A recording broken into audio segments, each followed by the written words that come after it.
So again, good afternoon. My name is Ronald. I'm the co-founder of About Fraud and the host of today's session when we talk about ATO.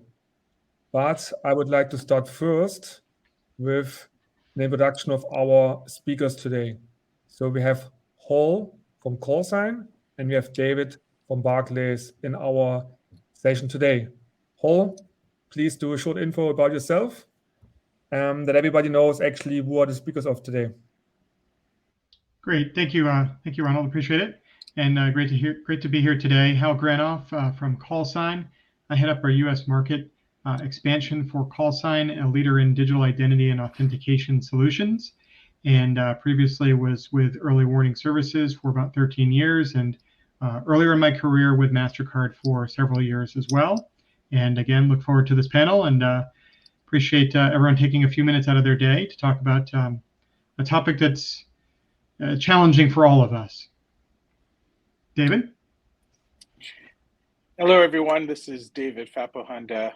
I'm a managing director at Barclays, and I'm responsible for transformation. I've spent many years helping organizations in previous roles transform their businesses, modernize their fraud programs, and really think about how they can provide greater and heightened services to their customers in a safe and sound way. Really excited to be here to talk about account takeover and how we are thinking about this as an industry and what we can learn from each other. Thank you both. I mean, the audience can see we have some really experienced speakers involved today talking about a really ongoing topic. But before jumping into the agenda and all the details, I have a few housekeeping topics. The first and most important one, we want to create this webinar for you guys. So please use the chat box on the right-hand side in this interface. So if you have any kind of questions or comments, please let us know. And then we're trying to incorporate your questions or comments into our discussion. So we want to keep this as lively as possible. So please take the opportunity in asking questions to our experts. Good. Then let's kick this off. Yeah, I mean, as we just said, ATO, account takeover, we're talking about this now for years, and somehow it doesn't stop. And that's also the, let's say, the headline of today. So in the first part, we're going to cover some areas why ATO still exists, what is the current status, why industries really have challenges. And again, that's maybe also different per industry. And yeah, the next topic is really trying to see how is the fraud management, how is the fraud looking in the past, today, and also in the future, and how is this changing over time? I mean, also David just mentioned about the keyword transformation, so we're going to touch on this. The other interesting aspect in general is technology. Technology is changing over time. We're going to use different ways and different kind of data. And as we just mentioned, your behavior analytics, biometrics, machine learning, etc. So we're going to really touch on this topic in a bit more details. And then also at the end, important parts, what are the key learnings? What are takeaways? What can you do on your side to really improve your ATO strategy? That's the rough agenda for today. So we're trying to plan like having around half an hour of discussion from our side, but you have enough space to really go into your questions. So I would like to start first with Hall giving a bit more insights about data from your side. Where are we today with ATO? You know, I think that number there, right, albeit a 2020 number, 26 billion dollars of ATO losses in the industry. I'm assuming when the 2021 number comes out here later this year, it is going to keep going up, right? Given all of the fraud in PPP and other areas, this number keeps rising, which is why we keep talking about it, right? And Dave and I were talking earlier, and it's why does it keep rising? If you think about what we've been doing as an industry and focusing on how to prevent it, there's lots of tools out there, and we'll get into a little bit more of that as we go through the discussion.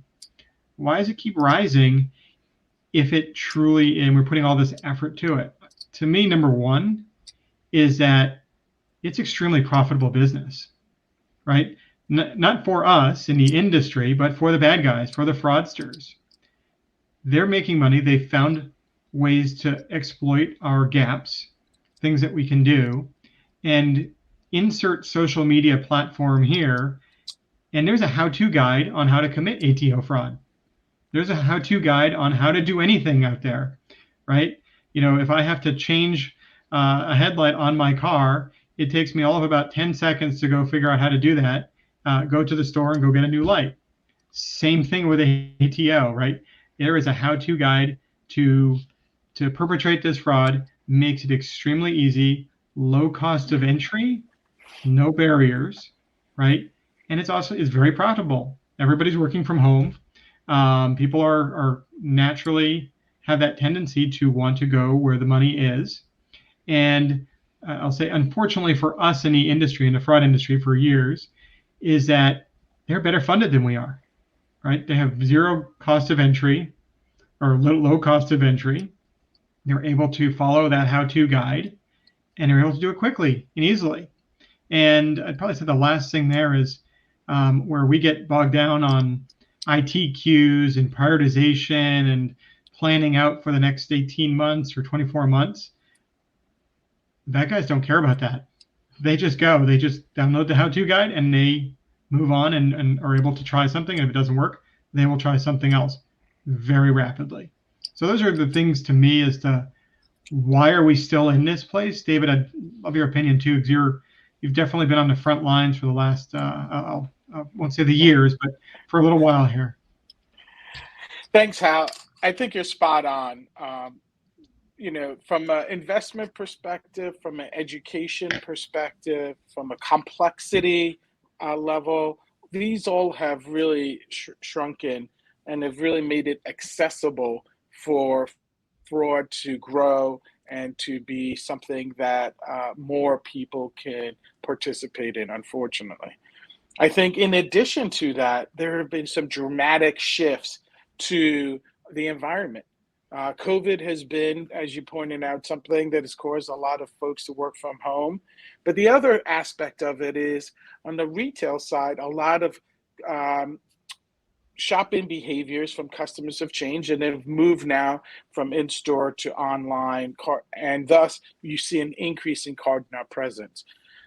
This has really allowed for more digital enabled shopping experiences, but it also has the additional impact of increases the surface area for automated attacks. You've seen an increase of malware that embed in e-commerce websites to siphon customer credentials, siphon customer card data, as well as the use of these scripted attacks to also increase the attack vector by a multiple of 100. Fraudsters are able to increase the number of times that they can execute their targeted attacks and really looking for the vulnerabilities that exist in those e-commerce platforms. The other thing that we've seen is across other sectors, whether it's telecommunication, we're seeing increased attacks there, where fraudsters are really focused on account takeover, using the harvested information that they've got from other areas to take over the telecommunication accounts and thus getting access to mobile devices and thus really using those as a ways to monetize things like iPhones and so forth. They further are then using those same kinds of accounts and then moving it in the financial services sector. And hence you're seeing an elevated attack of credential stuffing. So with the minimum investment that you highlighted earlier, they're able to, exceed historical efforts with by really monetizing those different industry digital services that exist. I think the other thing that has really happened is there has been an explosion of identity breaches. As you mentioned, with government stipend or government economic stimulus, there's been quite a lot of programs to enable the economy rather to grow or to remain flat. But that has had the unintended consequence of really enabling fraudsters to shift from these more high effort attacks to low effort attacks on identity theft schemes. But as they've monetized and have collected the information to perpetrate some employee fraud or employee insurance fraud, they then are aggregating more and more information on the identities. And this is a critical point because a lot of investment over the years prior to COVID has been on implementing solutions, especially in the financial services industry, to mitigate against identity theft and account takeover. And there have been efforts to implement controls that required knowledge-based authentication or have fallen back to knowledge-based authentication. So as the increase of identity information, PII information, is used as part of the government-related fraud attacks, stimulus programs, those are also being used now in the financial services sector. So you have this increase of fraud perpetrated in many different areas: account takeovers in telecom, account takeover in government websites and state websites. And then you then see the fraudsters fall back to the weakness in a lot of institutions, which is in the call center, social engineering their way by using those harvested identities that they've attained, as well as using the credentials they've attained to burrow deeper into the process to gain access into customer accounts. I think this is why we see account takeover as a problem in our modern day, and unfortunately, it's something that keeps a lot of practitioners up at night because it's a problem that will potentially grow throughout the 2022 year. I mean, we already now touched different angles, and it looks very complex because the world is changing. We're getting new players who now going online. The fraudsters getting more sophisticated. But from our experience, do we believe the attack changed? Did they use different methods, or they have now just new players who maybe have less security in place, or we have now more data available? Or what do you think today is like the trend? Is there any kind of new approach from a fraudster, or is it just trying to get all the stuff together, which is now more easily accessible due to all the data breaches and to the guidelines how to use certain things? What do you believe, how, from your point of view, it's the kind of trend right now, or new techniques which fraudsters using? So I think a couple things on your point there is it's exponential because it's so easy to get into the business, right? In being a fraudster. So you've kind of got that multiplier effect where how easy it is. But your question of, and they're using some of the same old, right, data breach. You can buy someone's credentials, you can buy someone's credit card. Those are there. Those are been there for years. Where I've seen a shift is not just social engineering or stealing someone's credentials off of a breach or a data breach, whatever it may be, but also a lot more scams, right, in the last several years. And I've seen that quite a bit on the rise, whether it's either the victim is either knowingly or unknowingly part of the fraud scheme. Those are the ones that have been rising, I think, the quickest in my mind of what I'm seeing out in the industry, because of the vulnerability of what's going on. We're so conditioned on how to accept a one-time passcode, what to do with it, how to interact, and sometimes we're a little too, I guess, jumpy to open a text, right? If I get a text, not that I have a $50 million, windfall waiting for me because one of my aunts just passed away, right?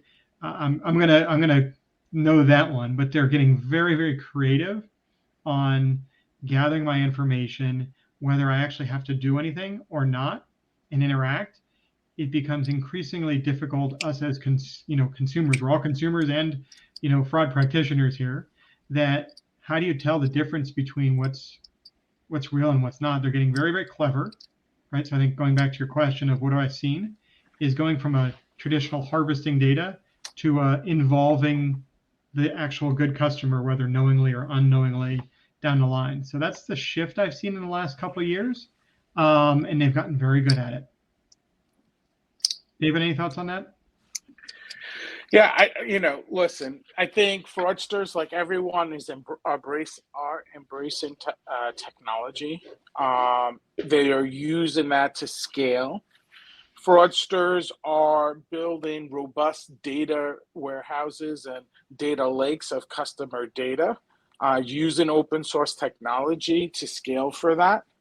Fraudsters are embracing the fact that they need to be omnichannel in their threat vectors, and are realizing that the vulnerabilities within many organizations require them to operate at a mobile device level, to intercept one-time passwords, to operate within the browsers and in the call center with automated attacks at the IVR.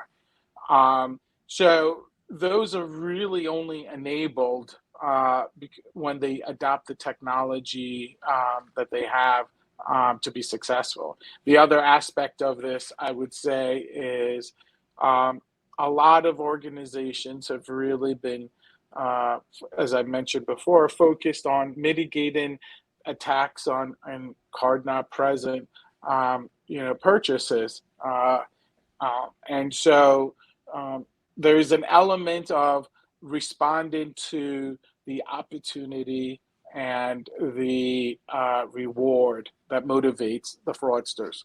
So I think, what we will see as we go forward in terms of threat vectors, now that optimistically, I hope we come out of COVID shortly, and customer behavior changes, fraudsters will be in a good position because they have changed their threat vector so many times. They're already anticipating this customer behavior change again and are preparing for that. They are proactive. They are really, understanding the business that they're in. And I think that's where something that organizations are now accepting and thinking through as to how they anticipate this change in threat vectors. We already got in a few messages and questions. I will take one question from Kristen. She's asking, what is the most important technology for financial institutions which should be adapted to prevent ATOs? So if you could pick maybe one or two whole from your side. I mean, it's a difficult question because it's like a whole orchestration, a whole playbook, what you need to do. But of course, everybody needs to start somewhere. And maybe the playbook is the most important point to get in place. But what is, from your point of view, maybe the top one or two elements which financial institutions should look at to recognize or to prevent ATOs? Yeah, I think you actually mentioned it in your question there of there is no single, tool or technology that is going to eliminate everything, right? So there's different vectors, whether it's the call center, whether it's digital, online, OWL, whatever it may be. So there is no magic bullet out there to stop ATO, and you can just buy something off the shelf and be done. That would be great. That would not keep David, myself up at night, and other fraud practitioners up at night. That would be fantastic. It is truly a layered approach, right? So I will get to your question of what are the one or two. And there's nothing new about having a layered approach and having multiple tools. What I will say is in the past, where there were individual, call them technologies that you could layer in and buy or implement 5 different solutions that were disparate in nature, that wouldn't necessarily talk to each other, and kind of the opposite of what your question is, what's the 1 or 2 things that you need to do? There are now technologies, fast forward to 2022, that are encompassing of a number of different components in there that are all talking to each other.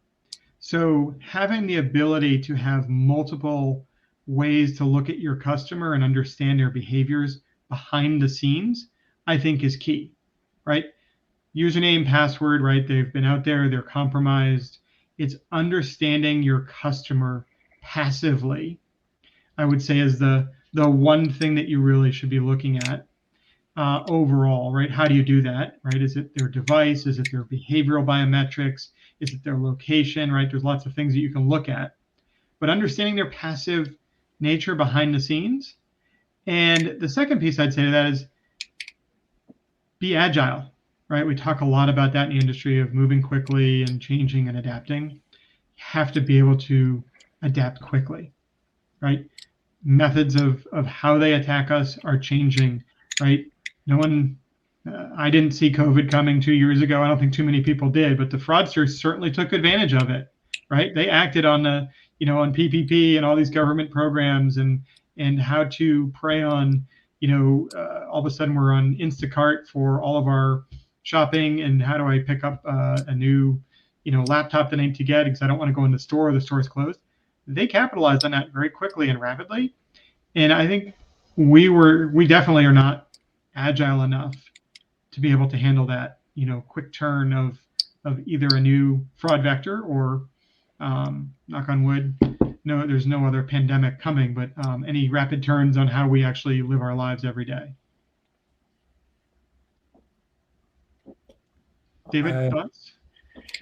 So I definitely agree that there's not one panacea to solve this problem. However, I would say there's one thing that a lot of organizations need to think about. The reality of it is that many people in the industry understand that there's this looming problem. Oftentimes, they are challenged due to priorities, internal priorities, and or other external priorities. And thus, this has really inhibited the ability to execute. So one of the key things, I see across the industry is that there has been a heightened focus around really building out robust identification of the threat vectors and performing an evaluation on the preparedness of the organization to those threat vectors. Highlighting an issue and identifying it is the first part for a journey. And once you do that, you realize that there are different kinds of tool sets that look at the different layers, whether it's behavioral, whether it's anomaly detection, or if you're looking at other, stronger authentication to prevent or to detect this kinds of fraud.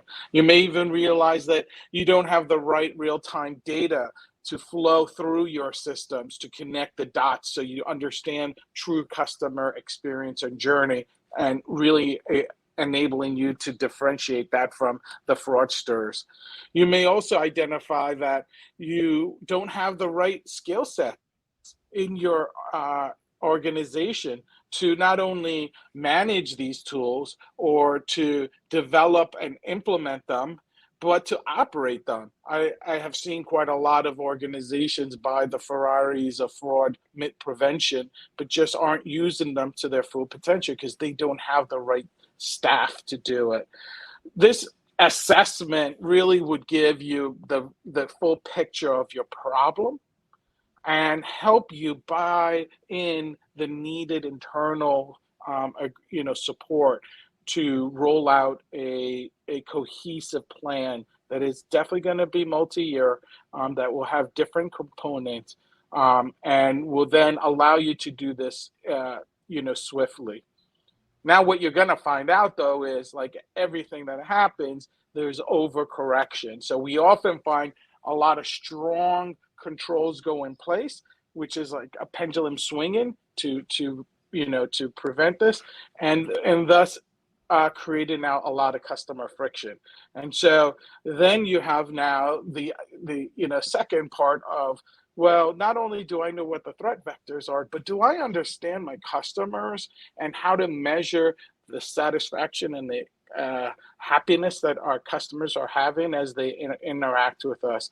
And once you have that baseline, it kind of gives you the guardrails for you to operate your tool sets that you're deploying. And then it allows you to communicate in a cohesive way across the organizations, so that you are able to make balanced decisions on what are the right tools, what are the right settings and the thresholds, and what are the right escalations that are needed when we do come under attack.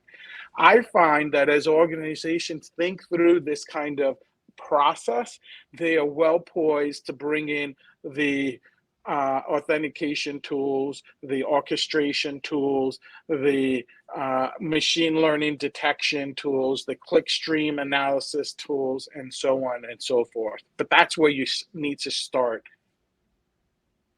Yeah, I totally agree. I think that's a big gap for many organizations, that they don't know, or they don't understand where they are today. And if they don't know this, then they might just doing some little pieces here, little pieces there, but it does not really fit together. A few questions came in. Maybe, Hall, you can provide some insights about the numbers. So a question came in, is this number which we see with this 25 billion a number only for the US or global? And the second part of the question, is this only financial services, or does it also include retail or others? Do you have any insights about this number? It is a global number, so it's worldwide, and it is also a mix of banking, retail, transaction fraud. So it is not just purely retail banking fraud. Okay, cool, thanks. And one more interesting question came up. Not sure if we have the answer for this. Do we know a percentage of ATO which comes more from hacking an account in comparison to finding information somewhere on the dark web or breach data? Is there somehow an indicator that we know this is more like a hacking attack, or this is really like someone has breached data and just does automated attempts? I don't know the answer, and I'll pass it to David here in a second, of what the percentage is. But I think to David's point earlier is we put on all these tools and we plug a gap, right? So we plug a certain vector that we found a deficiency in our solution, or in our four walls, right, to let somebody in, and we're not anticipating that. So we put in technology, and then it opens up another gap, or it swings the other way, to David's point, that we make it so hard for someone to actually get into that app that we're asking them to do an OTP, 15 other questions, and making it extremely hard for them to get in to do business with you. So what I found is, not necessarily does it matter what the percentage is of where and how. It's how do you plug that gap, essentially. And a key thing that I've seen kind of on the rise is, yes, we can put more longer, stronger passwords, right? 28 characters with 5 special, characters and numbers and uppercase, lowercase, right? Is that going to deter someone? It'll slow them down a little bit, but they may buy it, right? They may buy it on black market, whatever. but it's truly understanding your user, right? When you know who the person is on the other end of the device, whether it's mobile, whether it's a laptop, doesn't matter. If you know it's your customer, you can treat them as you should. A good customer, make it easy for them to get in.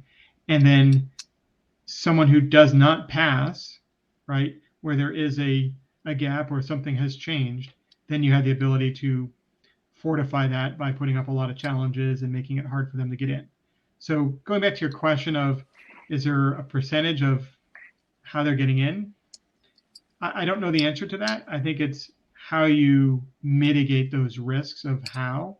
You have to first, what David mentioned, is identify that, how they're coming in, and then put in place, be agile, right? Don't be afraid to try new technology. Be agile in your methods on changing parameters, profiles, etc., and try new tools.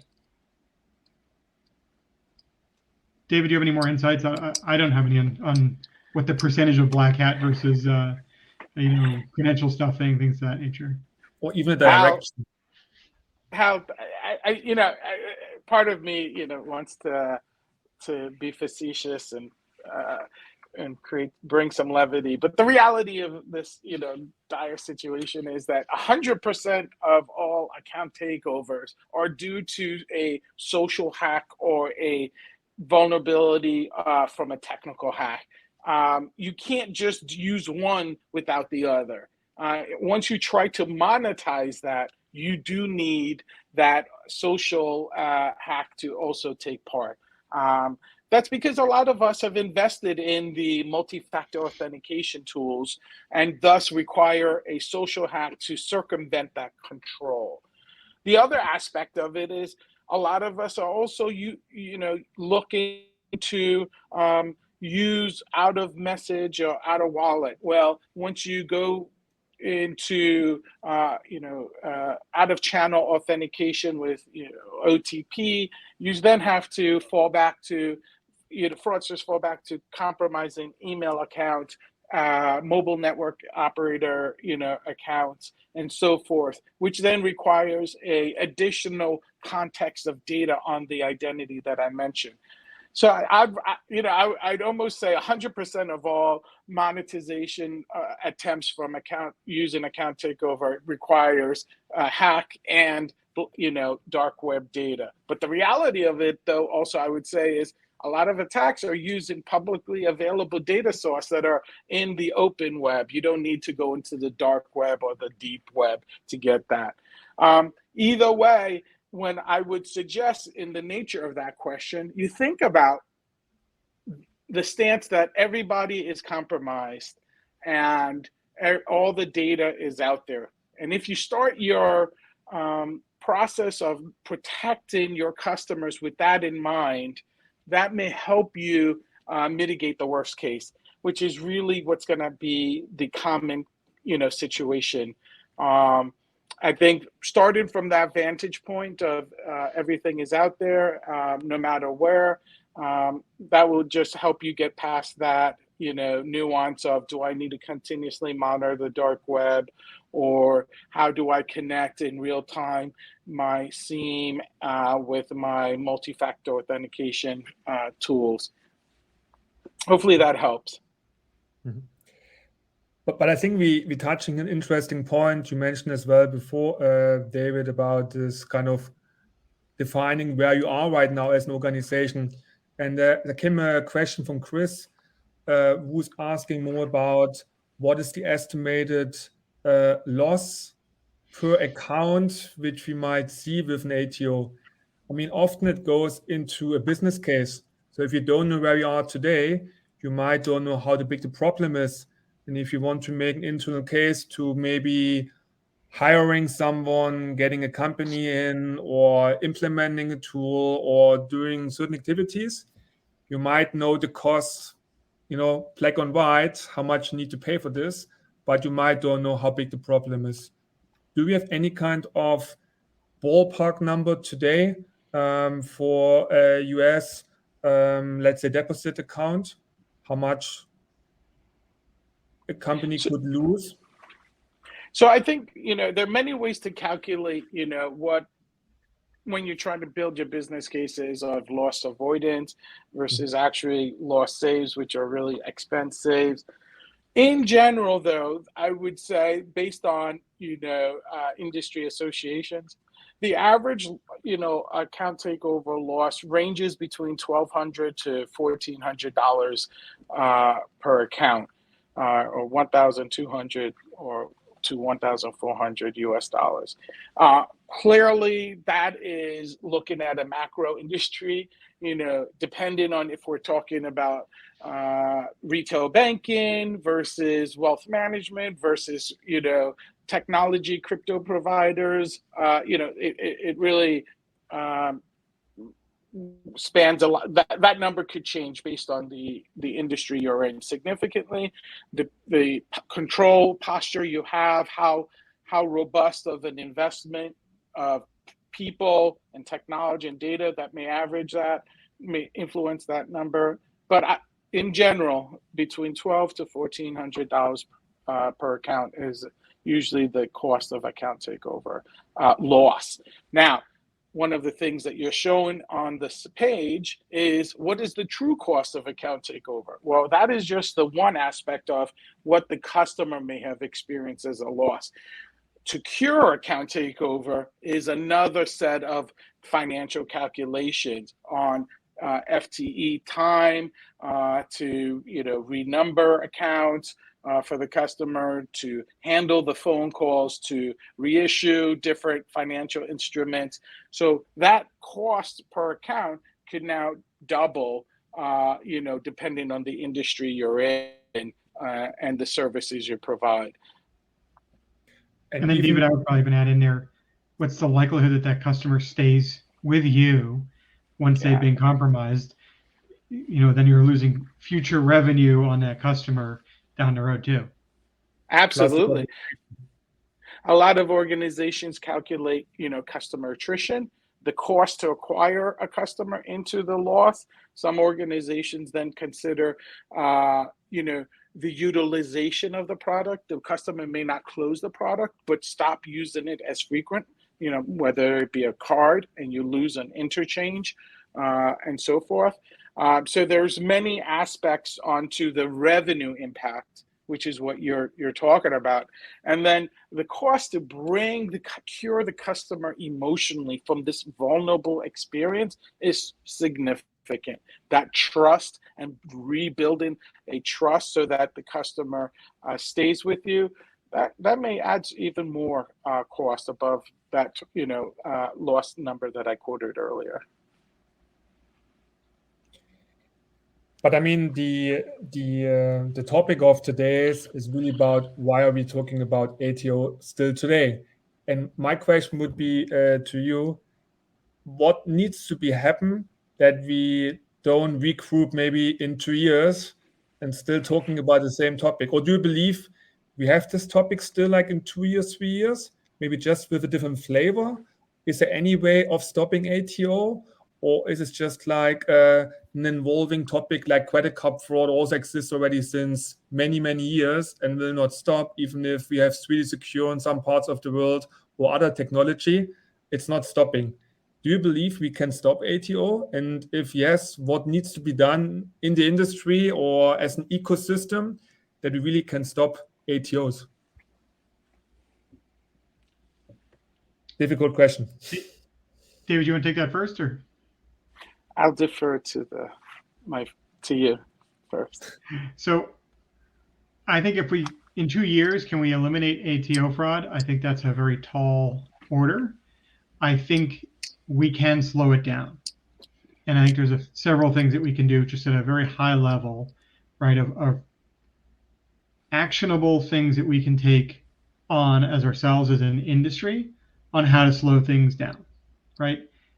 First and foremost is understanding your customer, right? However you do that, whether it's through more technologies, new technologies, understanding your customer, your good customers will make, this is kind of the old fraud adage, in my opinion, right? Make the reds redder and the greens greener. So if you know who you're interacting with at any given time, that makes it that much more difficult for anyone who does acquire data on and take over your account, that they're typically not going to be sitting in your family room conducting the fraud on your PC in your house, right? So the more you know about your customer and how they interact, that will enable us to slow it down tremendously.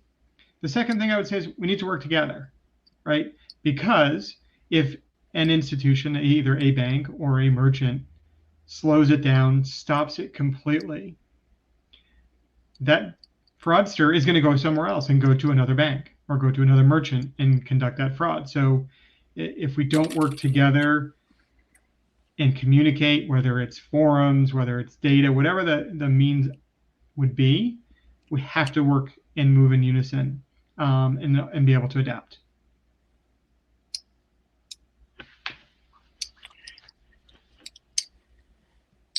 So I think, David, I think, any other? so I think, let me be the pessimist here.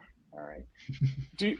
If we're really going to solve account takeover fraud, we need to make it easier for fraudsters to do something else, right? We needed to make it easier for them to make money and thus not focus on this. But the reality is we can't do that, at least not that easily.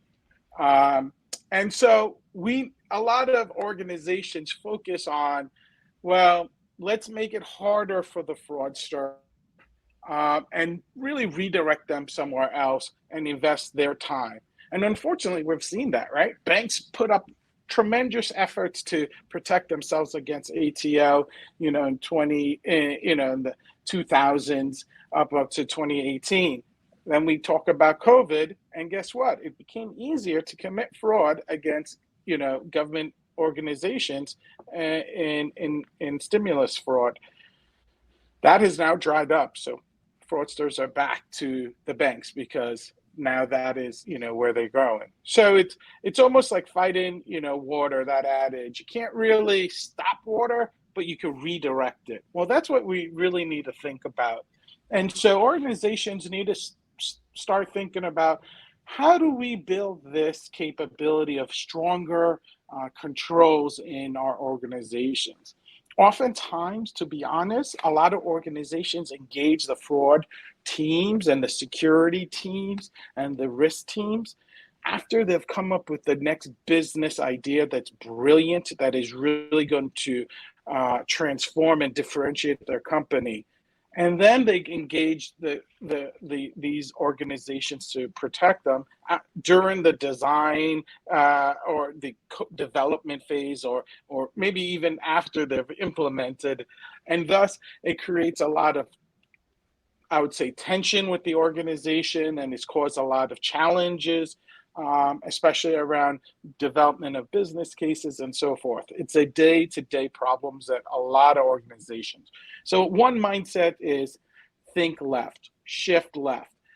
You bring in your control teams to be part of the ideation phase, not to protect your bank, after the fact, but part of the ideation phase so that they can bring in capabilities to enhance the offering in a meaningful way. And by doing that, you're able to build fraud by design or insecurity by design into your product and service. And when it comes to market, it becomes that much harder for fraudsters to take advantage of and to compromise accounts. And thus, by doing that, you are then creating a higher bar that causes the fraudsters to shift, go to another organization, go to another industry, or go to the employment line to get a new, get some checks, and maybe go back to school to learn a new trade, since it's it's that much harder to commit fraud. So I really think what we need to think about as an industry is, how do we shift left, bring these capabilities and these thoughts and shift this mindset up front in your ideation phase, and bring in these tools up front will really help down the road. I have one question to this. I mean, I've seen many organizations who still organized in different silos, when you touched on, you might have a cybersecurity team, you might have a risk team, you might have a fraud team, you have an onboarding team, you have different teams across the organization, but often they don't really talking to each other, being aligned, having the same goals, the same KPIs, the same data. So based on your experience, David, what you have seen over the last years, how much potential is in this point that organizations maybe need to restructure to getting all this knowledge together to really fighting this as in one phase to the fraudster instead of different teams trying to fight different battles? I think that what you're describing is a cultural shift within an organization. Mhm. A lot of these types of changes, digital transformation, as an example, it not only requires a change in tool sets, a change in skill sets, but it's a change in how you think. And that really then means you really embed a spirit of collaborative nature, and you organize your teams that create change in a way where that they are structured not as siloed units, but as a collective. So what an example of this is, a lot of top organizations that are deploying features in an agile way are really thinking purposefully to have not only their strategy, their development and testing team be in their Scrum packs, but they also have their security and fraud team part of those Scrum teams. They are embedded within, and they have now a Scrum team that, while they're functionally reporting to different leaders, they operate as a pack, and their purpose is to complete the execution of and the implementation of that capability. That brings a collective goal, and it really helps on disarming the cultural challenges that you have in an organization where you have fiefdoms and ownership. The ownership now is this pack trying to accomplish that one deliverable, which is create that important differentiating business service, and it then helps overcome the cultural change. That's one aspect. There are many others with regards to training. There's changes also others are thinking about in organizational structures and flattening the organizations. But those are what I've seen as being the most common ways to bring everyone together. Change the goals. Once you change the goal of the game, everyone starts operating in a different way. Mm-hmm. I mean, it's a big topic and cannot be changed overnight. And also from Kristen comes another topic regarding OTPs. And we did not even touch the topic about how to educate your customers. I mean, often the customers are part of the process why an ATO is happening. So is there any way to stop OTP intercepts, let's say, outside of the big challenge educating a customer? Is there any kind of a hint or any kind of option for institutions to do this? Or is this a bit of again, another big challenge, which is difficult to really master? I think there's a need to get away from OTPs, right? If you were to ask some of the telco companies when they first started sending text messages, it was never designed to be an authentication or a security tool, right? We've morphed into that as an industry, and it's just become commonplace. So I think number one is fortifying that OTP and how we do that, whether we keep it within the SMS channel, it goes into the mobile app. There are ways to get stronger in how you authenticate someone outside of an OTP. It can still be done, but I think moving it as an industry outside of that but it's something that's going to be hard, right? OTPs are going to be around for a long time. It's ubiquitous now, and growing, right? If I look through my phone and I didn't delete all my OTPs, every fifth message probably would be an OTP to reset a password or something. That's a challenge, right? How do you get away from that and make it stronger? So there's the intercept piece of it that you mentioned on being able to capture, right? If I could get David's OTPs, he probably wouldn't be too happy, or any of his messages, but it definitely happens through account takeover. The other piece is education, which you mentioned. And when I get an OTP from my bank, it says, please don't ever share this OTP with anyone. We'll never ask you for it. I was on a call with a large bank, I won't name that bank, last week, and I had to authenticate. They sent me an OTP. On the bottom of it said, please don't ever share this with anyone. So when they asked me to read the OTP, I said, well, it says right here, do not share it with anyone. And she's like, no, that's okay. You can share it with me. I'm with the bank. Right. So now I'm obviously in the industry. I'm confused, right? Am I allowed to share this? Am I not allowed to share this? I'd like to have access to my bank. So how does that look to the regular consumer that doesn't know the industry and doesn't know the pitfalls? Mm-hmm. I mean, we're getting close to the hour. So that's why I would like to give a chance to David, maybe adding a last comment, a last advice, or kind of an outlook to the audience to round this up from your side, David. Any last statement? So I'll weave that in with the OTP. I think the one thing I would tell people, to piggyback on what Hal said was, listen, the problem with OTP is there's no mutual authentication. So that's one issue. The second one is it's not used for the purpose, right? Fit for purpose, and Hal highlighted. What are some of the future? Well, think about this. First, the reality of it is we use OTP because it's a simple way to enter, to deploy a additional multi-factor authentication. Well, more and more that is becoming not true. So, fine, use OTP, understand the risk, have some mitigating controls and validated port in and SIM swap attacks and so forth, but use it for the right level of service that you want.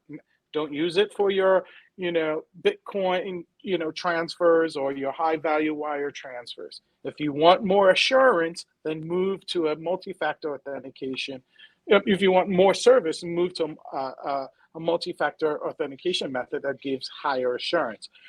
The second thing is you should have both combination of covert mutual authentication and overt mutual authentication, right? So if you're going to use something you have and you're using OTP to your phone, well, you don't need to have the phone.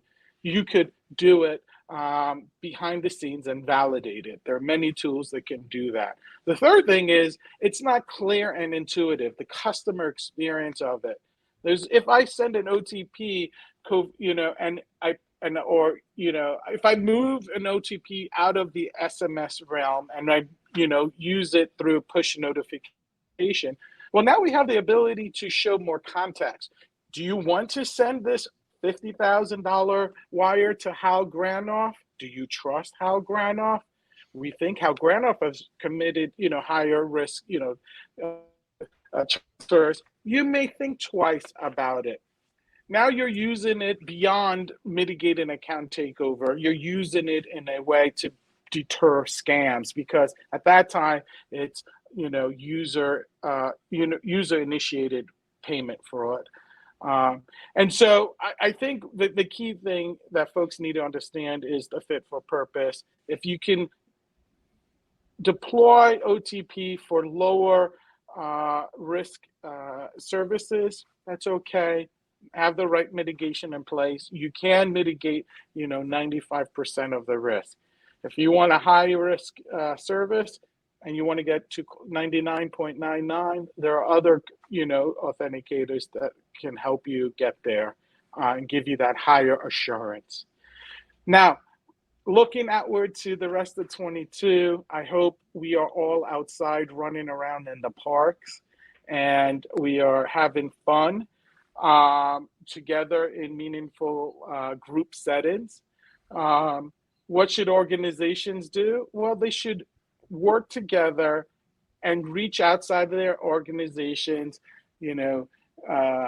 connect with the industry in forums like this, with your partners and colleagues in other organizations. This is the time for us to increase our connectivity. We've been so isolated the last 2 years. If we increase that connectivity, we can learn from each other and best practices.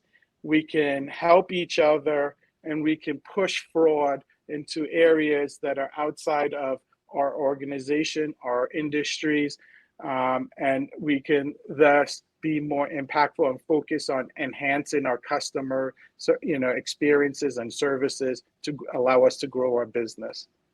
That's where I would say we should all focus on. Thanks, David. Paul, from your side, any last comment, remark to the audience?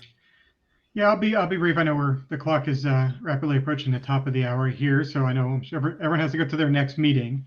But I wholeheartedly agree with David. We need to work together, right? And I'll go back to one of my initial comments of the bad guys are better funded and more agile than we are, right? We need to keep that in mind, that if we have a great idea that we want to get in and we know it's going to have to get in line and prioritize it, and it has a 10-to-1 ROI versus a 5-to-1, right? Do you think that the bad guys are thinking that way? Or if we identify a gap and it costs us money to fill it, but we're still saving the bank money or saving the merchant money, put it in. Be agile. Don't be afraid to try new technologies. Is what I'll kind of leave everybody kind of a thought is: move fast, right? The bad guys are not thinking about their budgets, and they're not thinking about their 2023 planning right now. They're just moving, and they're going, and they're going to attack, and they're going to keep going, and they're going to twist again, right? As David mentioned, they went from banks to the PPP and the government disbursements, and now they're back to banks, and they'll change again here soon, I'm sure. So let's work together. Yeah. And also, this is one reason why we're doing these webinars, of working together and getting the right experts together and really sharing this kind of insights or ideas to a broader audience to really think about this and also taking actions. Again, thank you to the audience. Thank you to Hall. Thank you to David for joining today. Thank you to the audience asking all the questions. We also have some questions which we could not really incorporate in our discussion today. But again, thank you for everybody joining today. Stay safe, and we're going to see each other soon in the next webinar. Thank you. Bye-bye. Thank you. Have a wonderful day. See you guys all in the park. Yeah.